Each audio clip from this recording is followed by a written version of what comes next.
대외 변수들이 많고 원래 있었던 변수들이 차일피일 계속 미뤄지다 보니까 시장에 대한 위축감도 좀 커질 수밖에 없는데요. 이런 상황 어떻게 해석하고 전망 어떻게 해볼 수 있을지 이야기 나눠보도록 하겠습니다. 오늘 대신증권 이경민 투자전략팀장과 함께합니다. 어서 오십시오. 네, 안녕하십니까. 안녕하세요. 네. 그 무역 협상과 관련해서 1단계 그 네. 합의가 좀 차일피일 미뤄지다 네, 보니까 맞습니다.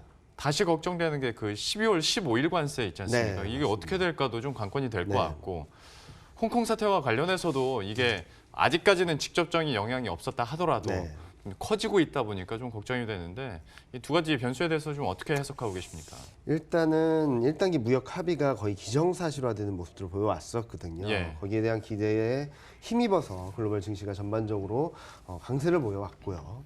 그런데 이 무역 합의가 뒤로 후퇴하는 모습들을 보여주고 있습니다. 특히 12월 중에 되지 않는다면, 그것도 12월 15일 이전에 무역 합의가 없다면 아마도 12월 15일 날 1,900억 달러에 대한 대중국 관세는 부과될 수 있다라고 보시는 게 맞을 것 같습니다.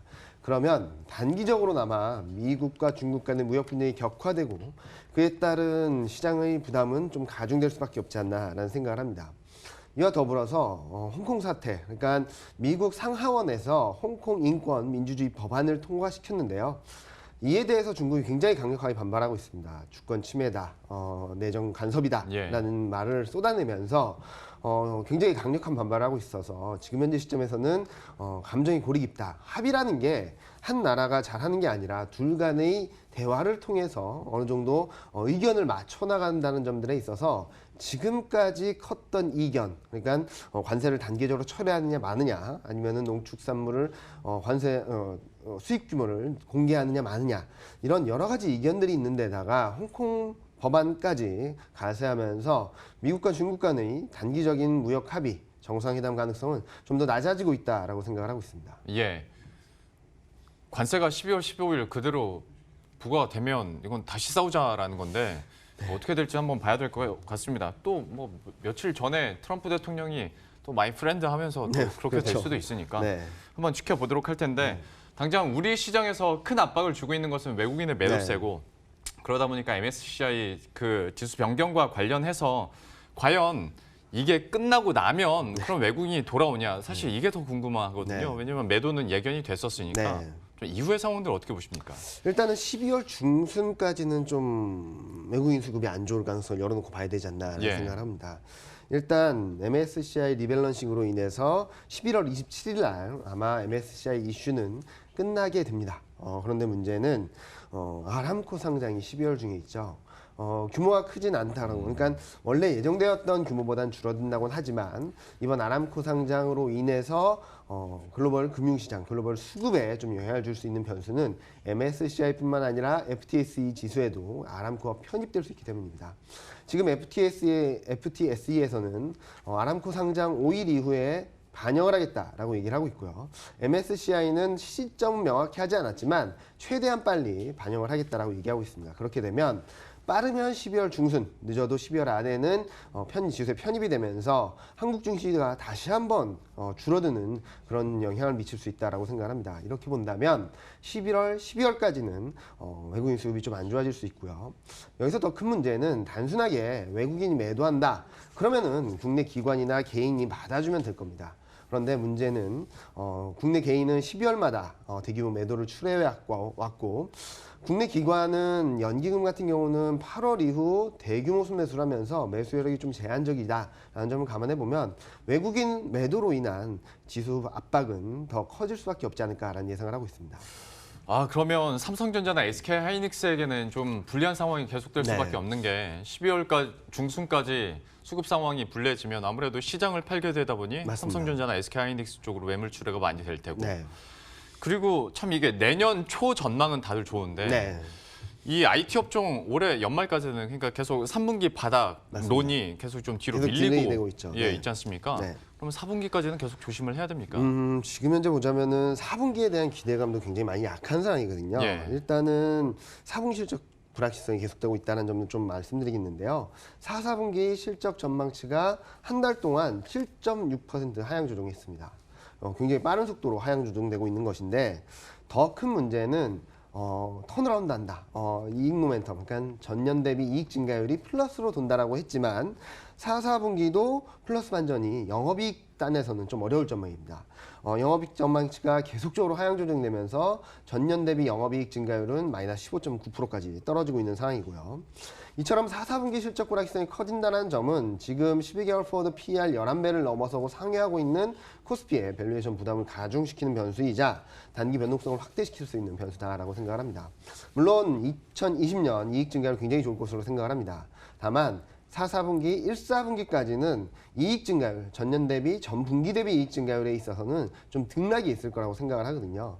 따라서 2020년 이익 모멘텀 회복, 강화를 기대하는 부분들은 충분히 이해를 하지만 올해 연말 내년 초까지는 4, 4분기 실적 시즌에 대한 불안감 때문에 좀 등락 과정이 있을 수 있다라는 생각을 하고 만약에 등락 과정이 있다면 2020년 이익 주도력, 이익이 개선되는데 굉장히 강한 주도력을 보이는 IT와 시클리컬 업종에 좀 주목하실 필요가 있다라고 보고 있습니다. 그러니까 IT나 경기 민감 쪽으로 좀 주목을 하자 얘기를 해주셨어요. 네. 다만 실적 회복에 대한 기대감이나 어떤 시기가 계속 좀 뒤로 밀리다 보니까 이 부분에 대한 변수들은 계속 지켜봐야 될 것 같고 뭐 연초면 좋아질 거야라고 그냥 섣부르게 판단하고 맘 놓고 있다가는 또 어떻게 될지 모르겠습니다.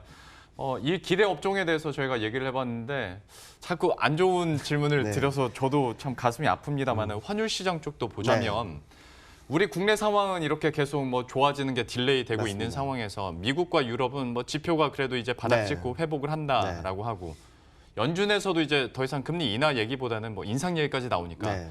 하다 보면 강달러 되는 거고 네. 원달러 환율은 그러면 또 상승하면서 수급 상황 또 안 좋아지나 뭐 걱정을 하는 게 맞습니다. 도미노처럼 가는데 환율에 대한 전망은 그럼 어떻게 하십니까? 일단은 원달러 환율을 보면은 여러 가지 원화, 유로화, 달러와 간의 상관관계로 인해서 좀 움직임이 계속적으로 반복되고 있는 상황인데요.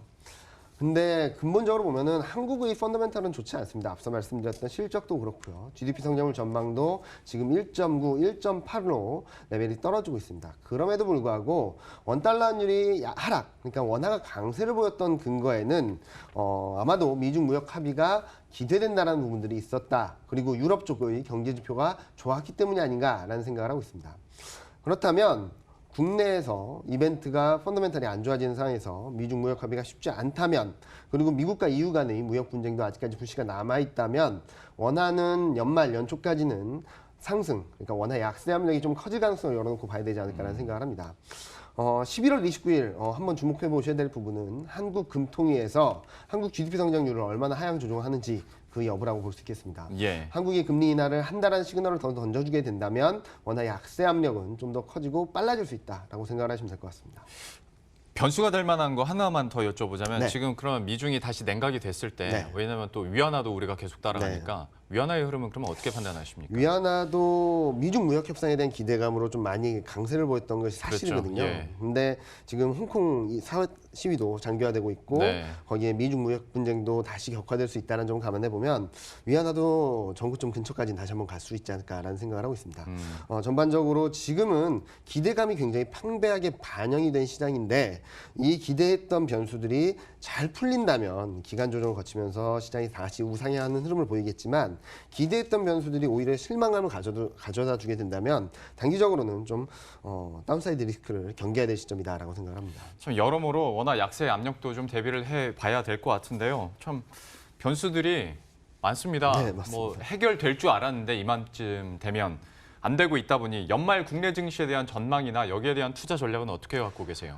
자, 연말까지는 업사이드 포텐셜보다는 좀 다운사이드 리스크가 좀 더 큰 시점이다라고 생각합니다. 네. 앞서 말씀드렸던 것처럼 시장에 충분히 반영된 기대감은 정점을 통과하고 있고요. 반면에 펀더멘탈 불확실성, 그리고 밸류에이션 부담, 그리고 수급 부담이 가중되는 구간으로 들어가고 있다는 생각을 합니다. 따라서 짧게는 12월 중순, 좀 길게는 1월 초, 1월 중까지 단기 조정 가능성을 염두에 두고 좀 대응을 조금 자제하실 필요가 있겠고요.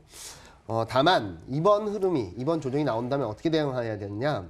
2020년 코스피 충분히 기대해 볼 만한 변수가 있습니다. 그렇지만 지금 워낙 많이 올랐고 밸류에이션 부담을 소화해야 되는 과정이 있기 때문에 펀더멘털에 대한 기대감들 그리고 확신이 어느 정도 자리 잡기까지는 좀 시간이 필요하다. 따라서 연말 연초 시장이 조정을 받을 때는 앞서 말씀드렸던 IT와 시클리컬을 중심으로 저점 매수, 분할 매수 대응을 하신다면 2020년은 좀 편하게 보실 수 있지 않을까라는 생각을 하고 있습니다. 예. 사실 시장이 약간 붐업되는가 해서 막 계속 오를 때도 개인적으로 팀장님은 약간 시장 보수적으로 생각하시면서 네. 이런 변수들을 조금 더 조심하자 계속 강조한 걸로 제가 네, 알고 있거든요. 연말까지도 좀 계속 이어질 것 같고 다만 그래도 긍정적인 건 2020년에는 또 긍정적인 사인들을 주셨으니까 맞습니다. 기대하면서 또 새해 준비해 보도록 하겠습니다. 대신증권 이경민 투자전략팀장과 오늘 함께했습니다. 오늘 말씀 고맙습니다. 네, 감사합니다. 예, 그럼 저희도 여기서 인사드리도록 하겠습니다. 시장 분위기나 환경이 참 좋지가 않은데 그래도 오늘 장 끝까지 마무리 잘 하시고요. 저희들은 내일 이 시간에 또 새로운 전략과 종목들 들고 다시 찾아뵙도록 하겠습니다. 시청해주신 여러분 고맙습니다.